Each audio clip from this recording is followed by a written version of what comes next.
êtes là. Bienvenue chez moi, bienvenue dans Chroniques Occultes, épisode 2, avec votre humble suprême, Sébastien. Aujourd'hui, nous allons parler d'un ouvrage qui me tient à cœur. C'est Magie tellurique de Vincent Lauvergne. Il faut que je le retrouve par contre. 30 secondes. Hein. Albert! C'est mon gnome. Ah, merci. Heureusement que t'es là.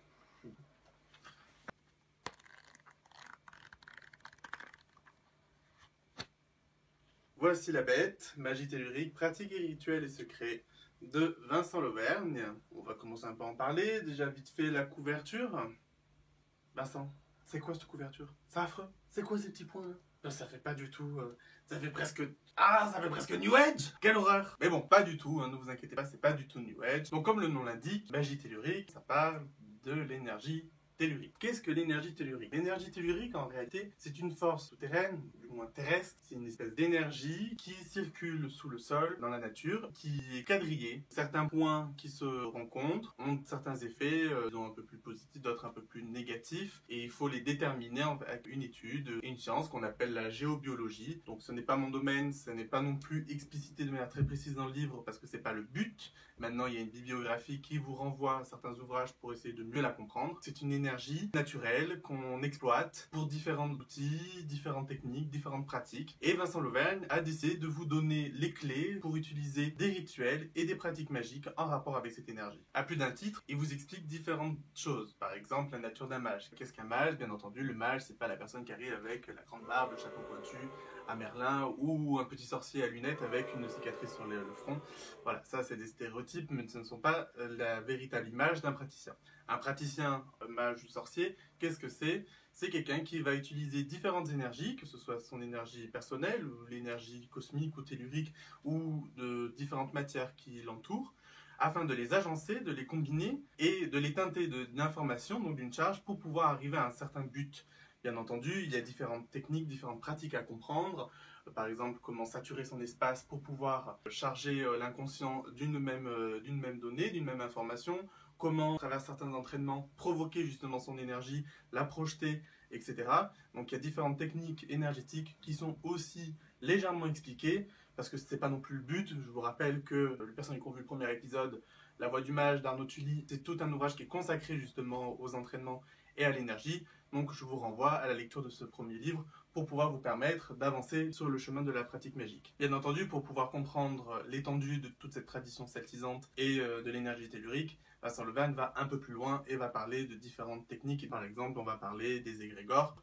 C'est une concrétion énergétique d'une croyance commune de différentes personnes qui vont constituer une entité, ce qu'on appelle une entité égrégorique. Dieu, par exemple, est un égrégore, certains dieux et déesses aussi. Pas toutes les entités sont des égrégores, mais un très très grand panel.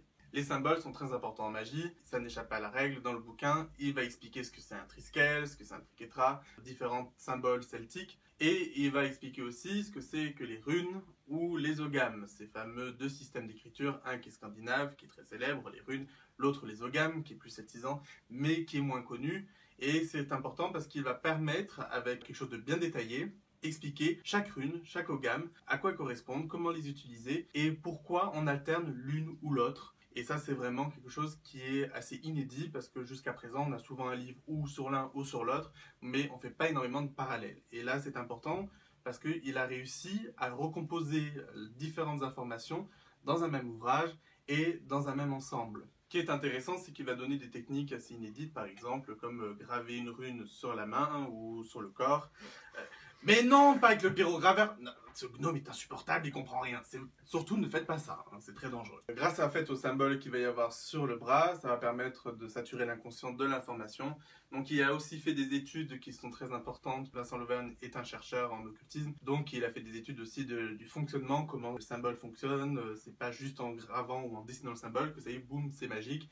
Non, il y a une véritable compréhension derrière qu'il faut avoir. Et il donne aussi d'autres outils, par exemple la marelle. Alors évidemment, ce n'est pas la petite marelle, c'est une véritable technique de PNL qui va être intéressante à plus d'un point pour pouvoir se focaliser et ancrer dans notre cerveau et dans notre inconscient l'information de dire voilà tel mot veut dire telle charge, telle information. Pour les rituels ou quoi que ce soit, c'est vraiment un plus. De même, on a aussi le sort en quadrillage. C'est encore une autre technique. Bon, je vais pas tout vous donner parce que sinon ça sert à rien d'acheter le livre. Mais en tout cas, dites-vous bien, ce sont des techniques qu'on ne trouve nulle part et qui vont vous permettre d'améliorer vos pratiques et d'enchanter votre vie. Dans le livre, vous allez aussi découvrir qu'est-ce que le bâton tellurique ou le bâton de mage. Donc c'est un bâton qui va générer de l'énergie avec l'énergie tellurique, bien entendu. Je vais vous montrer à quoi ça ressemble. Albert, montre-moi mon bâton, s'il te plaît. C'est pas un bâton, ça, c'est la licorne d'Arnaud. Mon bâton, s'il te plaît. Non, pas l'antenne, le bâton. Il est insupportable, vraiment. Ah, voilà, merci. Donc voilà le bâton tellurique avec le cuivre, etc., le copal. Voilà, donc je vous expliquerai pas comment on le fait.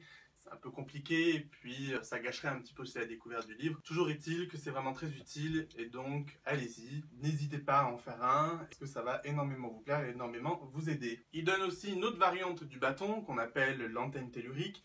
Alors je sais ça va être un peu original, cette variante n'est pas dans le livre. Il y a une page en fait avec un code qu'on peut lui demander par mail qui nous l'envoie en version PDF. Alors une fois que vous l'avez en main, qui vous l'envoie, vous allez pouvoir mettre en place cette antenne tellurique qui, elle, fait véritablement, entre guillemets, presque des miracles. Non, je déconne, fait pas de miracle du tout, mais toujours est-il qu'elle est très importante. Ah, voilà, merci. Ah, c'est bien, t'es plus fâché, c'est bien. Bon. L'antenne tellurique, ça ressemble à ça. C'est une antenne, en fait, qui va vous permettre de focaliser, d'envoyer votre information et votre souhait. Donc, dedans, vous savez comment la constituer. Vincent utilise très bien les runes. Je sais, ce n'est pas celte. C'est scandinave, mais vous voyez ça avec Vincent, vous voyez pas ça avec moi. Hein. Pour ceux qui ne connaissent pas Vincent Lauvergne, c'est un praticien qui fait des études et des formations depuis près d'une vingtaine d'années. C'est un véritable chercheur en occultisme, c'est quelqu'un qui va utiliser pas mal d'outils, que ce soit l'astrologie sidérale, donc l'astrologie magique, l'aspadjiri, qui est une forme d'alchimie, il va utiliser aussi la magie, il va utiliser les égrégores. C'est quelqu'un qui est très vaste et qui va tout expliquer, qui va vous donner pas mal de clés, pas mal d'informations sur différents sujets et qui est intéressant parce qu'il va faire justement une réunification de tout ça pour pouvoir vous donner un maximum, optimiser vos pratiques et vos recherches. Alors c'est quelqu'un qui est vraiment érudit, c'est quelqu'un qui est très sympa, qui est abordable, donc vous pouvez y aller, vous pouvez le voir. Je vous mets l'adresse de son site internet en bas parce que dedans vous avez un choix entre des élixirs spagyriques et aussi des formations et des talismans et aussi ses ouvrages. Donc ces formations vidéo aussi sont très bonnes.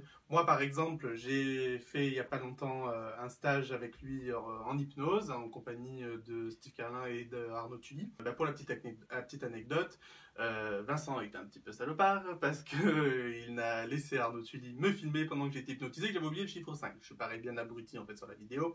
Donc Arnaud, si tu m'écoutes, surtout tu ne mets pas la vidéo sur YouTube, tu t'assois sur ton million de youtubeurs parce que sinon je ne connais plus jamais tes livres, c'est fini. Je n'en parle plus. Nous allons un peu parler des fêtes.